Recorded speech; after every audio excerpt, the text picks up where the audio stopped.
Nós vamos estudar a equação da energia. Essa equação ela vai ser utilizada em aulas futuras para nós calcularmos a perda de carga no fluido em escoamento.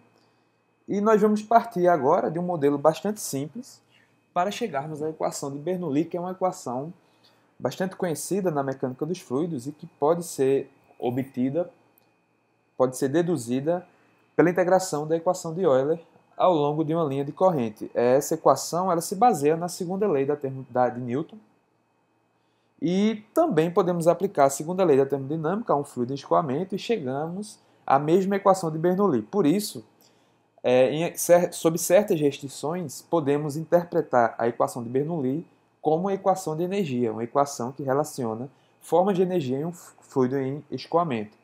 Só que a abordagem que eu utilizarei aqui é baseada no livro de Franco Brunetti, Mecânica dos Fluidos, segunda edição. Quem tiver interesse pode dar uma olhada no capítulo 4 desse livro, que usa uma abordagem bastante objetiva, bem mais simples e bem mais didática, da dedução de uma equação de Bernoulli vista desde o princípio como equação de energia.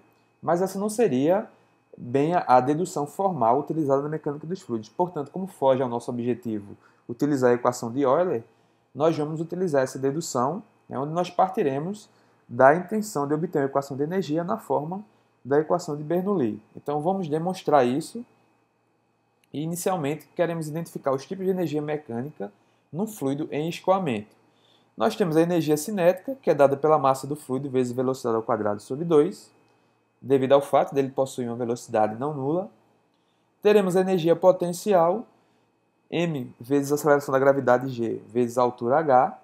Essa altura ela é tomada a partir de um certo referencial arbitrário. E nós podemos interpretar a energia potencial da seguinte maneira. O trabalho é o peso vezes essa altura, o trabalho realizado por essa massa m, quando ela está sob a ação da aceleração da gravidade, vai ser seu peso vezes a altura.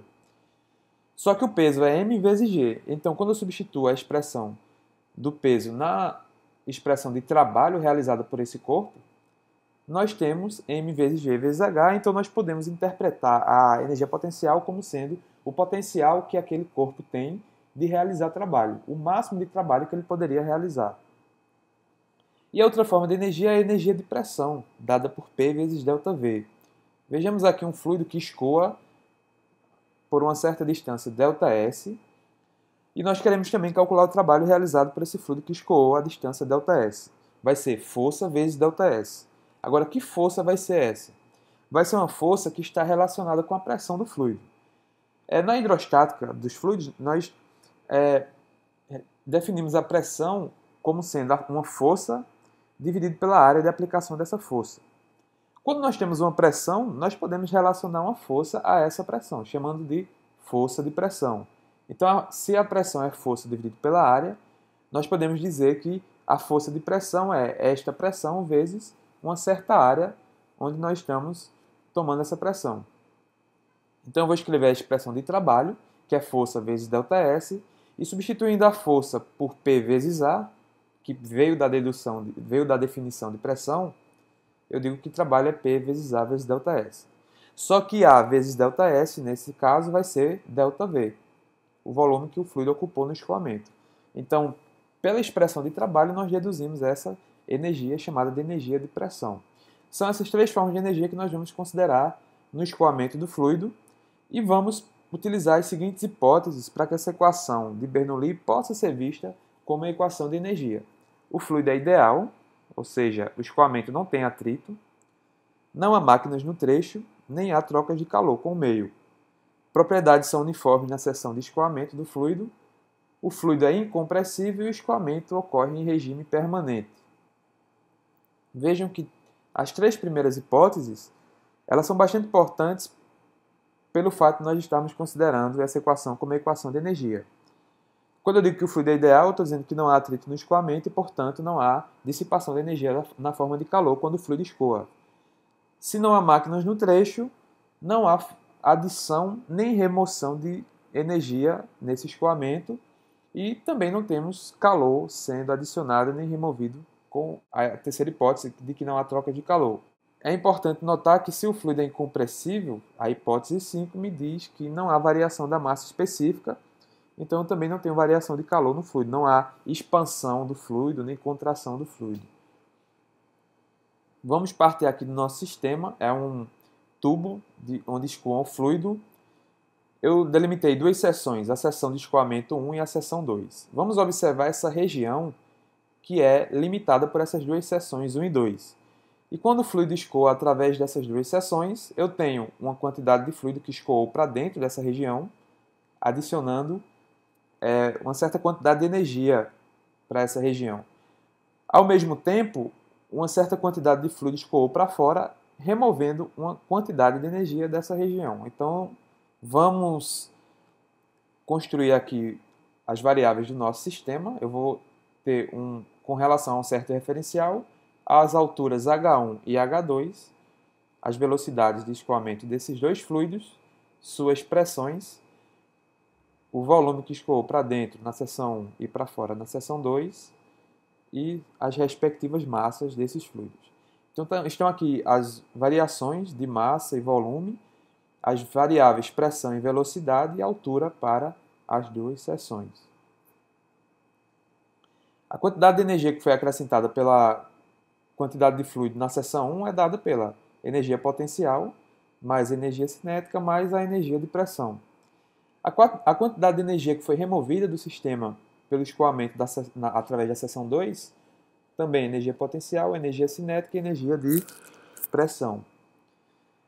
As hipóteses 1, 2 e 3 me garantem que não há variação de energia ao longo do escoamento, porque não há atrito, não há troca de calor, nem a máquina no escoamento. Então eu tenho que igualar ΔE1 a ΔE2, e eu fico com essa expressão. Eu vou querer substituir esse ΔV utilizando a definição de massa específica. M sobre V igual a massa específica, então V vai ser igual a M sobre a massa específica. Logo, o ΔV vai ser igual a ΔM sobre a massa específica. Quando eu substituo o ΔV na expressão que nós obtivemos, nós vamos ficar com isso aqui, ó, ΔV igual a ΔM sobre ρ. Eu substituí. E eu agora vou usar a hipótese de fluido incompressível para dizer que a massa específica é a mesma ao longo de todo o escoamento. Então não tenho mais uma diferenciação da massa específica entre 1 e 2. E a hipótese de escoamento em regime permanente me diz que não há variação das propriedades do fluido ao longo do escoamento. Então, ΔM vai ser constante ao longo do escoamento pelo fato do escoamento ser em regime permanente. E aí eu posso eliminar a variável ΔM dessa equação, porque a hipótese de escoamento em regime permanente me permite isso. E a equação vai ficar com essa forma aqui, e essa já é a equação de Bernoulli, vista como uma equação de energia. Nós temos a energia potencial, a energia cinética e a energia de pressão. Outra maneira de nós representarmos a equação, bastante utilizada, é dividir todos esses termos por G, aceleração da gravidade, e eu vou ficar com ela nessa forma. Como ρ vezes G é igual a gama, o peso específico do fluido, eu tenho essas duas formas da equação de Bernoulli. Nós vimos que ela é uma constante, porque a energia não está variando ao longo do sistema. Então, quando eu somo as três formas de energia mecânica, eu tenho uma constante chamada de constante de Bernoulli.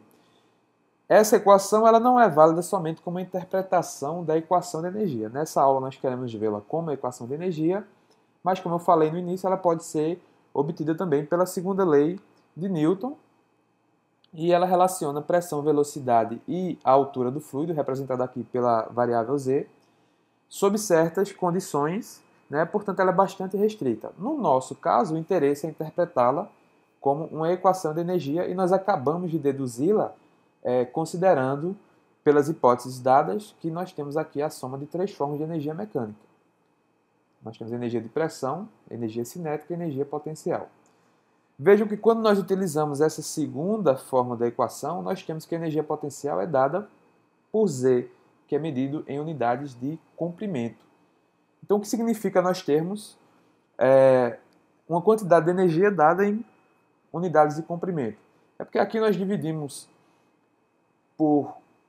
pelo próprio peso do fluido. Então, quando eu divido a energia potencial pelo peso do fluido, me sobra apenas a variável de comprimento. Então aqui nós temos cada um desses termos dados em unidade de comprimento e nós podemos interpretar isso como sendo aquela quantidade de energia dividida pelo peso do fluido. Eu tenho energia cinética por peso do fluido e energia de pressão por peso do fluido. E tudo isso aqui é a energia total mecânica dividido pelo peso do fluido. Portanto, eles serão dados em unidade de comprimento. Nós vimos na estática dos fluidos que quando eu divido P sobre gama, eu tenho a pressão representada como uma unidade de comprimento. Um exemplo é o milímetro de mercúrio. É quando eu divido a pressão de um fluido pelo peso específico do mercúrio. E nós chamamos isso de carga de pressão. Na equação de Bernoulli, nós vemos que nós temos lá uma carga de pressão. Ela vai ser expressa em unidade de comprimento e representa a quantidade de energia de pressão dividido pelo peso do fluido. A mesma coisa vai ser para a energia potencial, representada pela altura. Nós vamos chamar de carga potencial, porque a energia potencial por unidade de peso do fluido vai ser dada em unidade de comprimento. E o mesmo para a energia cinética por peso de fluido, que vai ser chamada de carga de velocidade ou carga cinética. E a soma dessas três formas de energia vai ser representada por essa letra H maiúscula, que nós vamos chamar de carga total do fluido. É a energia mecânica total. Naquelas 6 hipóteses que nós utilizamos no início, eu vou ter H constante. Quando eu aplico ela nas seções 1 e 2, ela não varia.